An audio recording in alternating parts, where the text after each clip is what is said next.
YouTube, what's good? Hope everyone is having a good Tuesday out there. The original plan for today was to go outside, shoot a vlog, capture the sunset, but unfortunately it is cloudy and that plan kind of got ruined. So instead we're going to be inside and we're going to be learning how to edit your sunset photos in Lightroom both fast and efficiently so you can pump those images out and not spend too much time in front of the computer. Today we're going to talk about 2 ways to edit your sunset photos. The first is like a super fast edit. It takes about 1 minute or less. You can do it on pretty much any device that edits photos, whether it's your laptop using Lightroom, Photoshop, iPhone, VSCO app, Snapseed, the Instagram tool, whatever it is, across the board, this quick 1 minute edit will give you everything you need to get that extra little salt onto the photo, give it that little bit of extra secret sauce, you know. So without waiting any longer, let's head over to Lightroom and get started on this. All right, guys, so here's the image we're going to be working off of today. This is a beautiful sunset that happened in North Georgia, and we got all these rolling hills of the Appalachian Mountains. Beautiful scene, and like I say with all these editing tutorials, the first step to a great edit is a great image and a great moment. So go out, find those moments, find those great pictures, and then it makes the editing process really easy because you don't have to do a lot.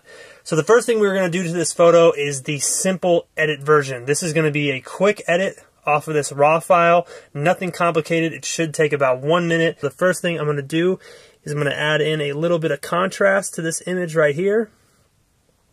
I'm going to bring down my blacks a little bit more, really get that contrast in there. Then I'm going to bring up my whites just slightly. Then my shadows maybe just a little bit. And my highlights just a little bit. Now what I'm going to do is I'm going to work my vibrance sliders slightly. And my saturation sliders slightly. Maybe a little less on that one. I'm going to move my white balance over a little bit. You don't have to do this, but if you wanted to give the photo a little bit of a warmer effect, you can do it by sliding your white balance towards the yellow side. That's a little too much. But right about there, it looks pretty good. That's just an example of what you can do with the white balance on a sunset like this. I'm going to take it back to as shot. And that is the simple, super quick edit. So there you have it. That was the quick edit. It's really just boosting up your contrast, bringing your blacks down a little bit, getting those highlights where they need to be, and getting your saturation where it needs to be. You can do that on anything.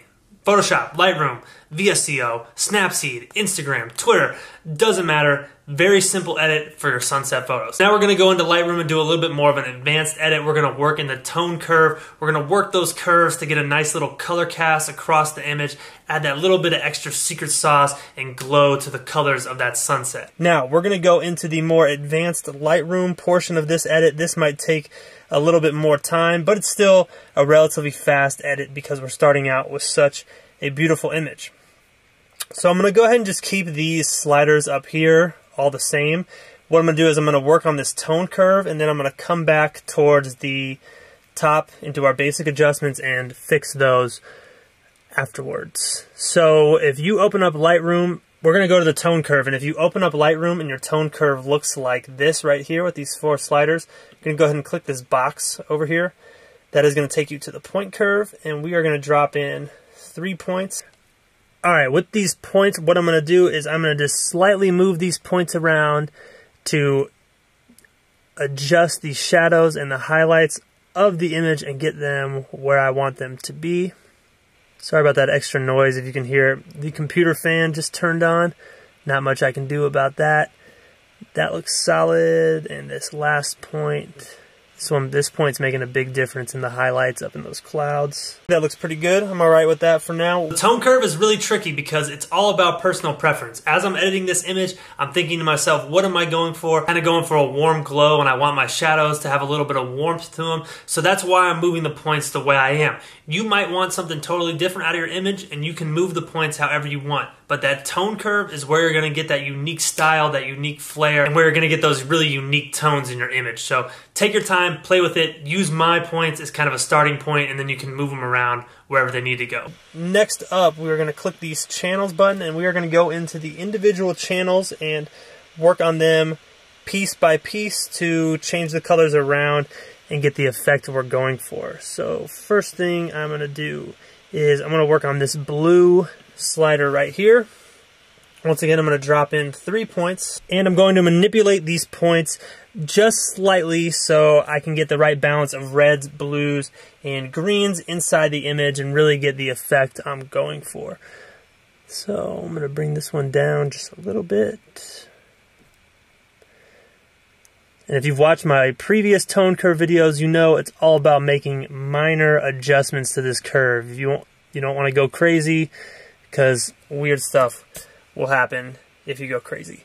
So just make small minor adjustments and kind of move things around and experiment and get everything where it needs to be. These 3 curves work together, so adjustments to each one is necessary to get the full effect you're going for with an image. Move this last blue point around.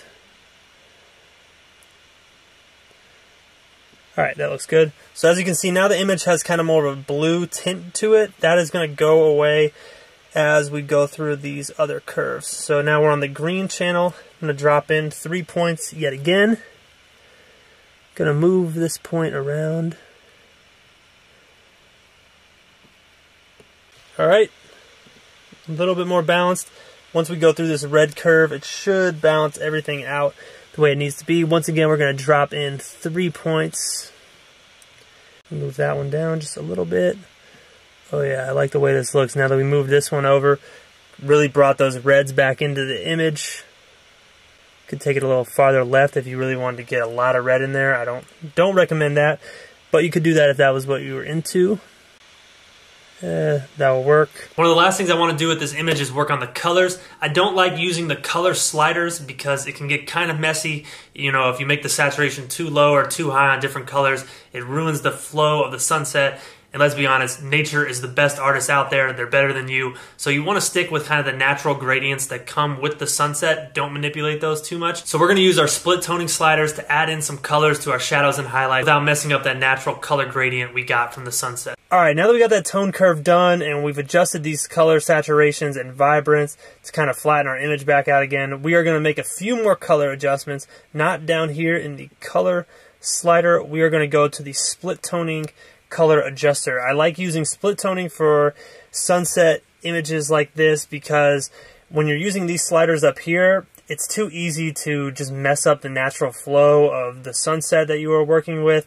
Using the split toning right here gives you a more even shift to the colors you're working on. And what I usually like to do is start with one of these up here, pick whichever one I like best, and then manipulate it accordingly. Definitely like this one, so I'm going to bring the saturation on this down just a little bit, and there we go. So our hue is plus 37, saturation is 18. If you wanted to, you can click this little box up here and really go into the split toning and pick out whatever color works for you. I do kind of like this blue over here. You could do something really cool with these blues. But for now, I'm going to go ahead and stick with my original plan that I had. What did I say, 18? We'll say 17. I think that looks good. Now that we got that tone curve set, we're going to go back up to our basic adjustments. We're going to make some more adjustments to the contrast, highlights, and shadows. Once you get that tone curve set, it's like a second baseline in the photo. First base being when you uploaded it into Lightroom. Now you have your tone curve set, and now you can make all your other adjustments after that. We started with these adjustments, and now that we've gone down to the tone curve, we have to change up a few things to really bring our image to where we want it to be. So what I'm going to do is I'm going to bring my shadows up just a little bit more. I'm going to bring my highlights down just a little bit. I'm going to bring my contrast way up. I'm going to bring it to about 36. I'm going to keep my white where it is, and I'm going to bring my black up to 20. I think that looks good. I'm going to bring my saturation up now just a little bit. Nothing crazy.